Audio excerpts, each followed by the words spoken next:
আসসালামু আলাইকুম। এখানে রান্না হবে ভেন্ডি, করলা আর আলুর চচ্চড়ি। তরকারিটা খুব টেস্টি। কড়াই বসিয়ে দিয়েছি, কড়াই এখানে গরম হয়ে গেছে। কড়ার মধ্যে আমি তেল দিয়ে দিয়েছি। তেল গরম হয়ে গেছে, তেলের মধ্যে আমি করলাগুলো দিয়ে দিয়েছি। করলার মধ্যে আমি নুন আর হলদি করলার মধ্যে আমি নুন আর হলুদ দুটোই দিয়ে দিয়েছি। দিয়ে ভালো করে নাড়াচাড়া করে কিছুক্ষণের জন্য হালকা ভাজা ভাজা করে নেব। ভাজা ভাজা হয়ে গেলে এর মধ্যে আমি ভেন্ডি আর আলু ওটাও দিয়ে দেব। এদিকে করলাটা ভাজা হতে থাক।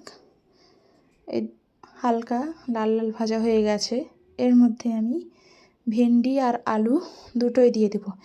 দিয়ে সব একসঙ্গে মিশিয়ে আর একটু হালকা করে ভেজে নেব।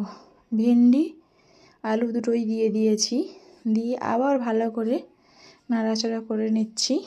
এদিকে ভেন্ডি আলু হালকা ভাজা ভাজা হয়ে গেছে। ভাজা ভাজা হয়ে গেছে, আলুগুলো সিদ্ধ হয়ে গেছে। এবার এটাকে আমি বাসনের মধ্যে নামিয়ে নিচ্ছি। বাসনে নামিয়ে রেখে দিয়েছি। এবার আমি ফুটনে দিয়ে দেব পেঁয়াজ কুচি। ওই কড়ার তেলেতেই ফুটনটা করে নিচ্ছি। পেঁয়াজ কুচি দিয়ে দিয়েছি আর কাঁচা লঙ্কা কুচিও দিয়ে দিলাম। দিয়ে হালকা করে নাড়াচাড়া করে নিচ্ছি। এর মধ্যে আমি এবার আদা রসুন বাটাটাও দিয়ে দেব। পেঁয়াজটা হালকা লাল লাল হয়ে গেছে, এবার আমি আদা রসুন বাটাটাও দিয়ে দিলাম। দিয়ে ভালো করে আবার নাড়াচাড়া করে নেব।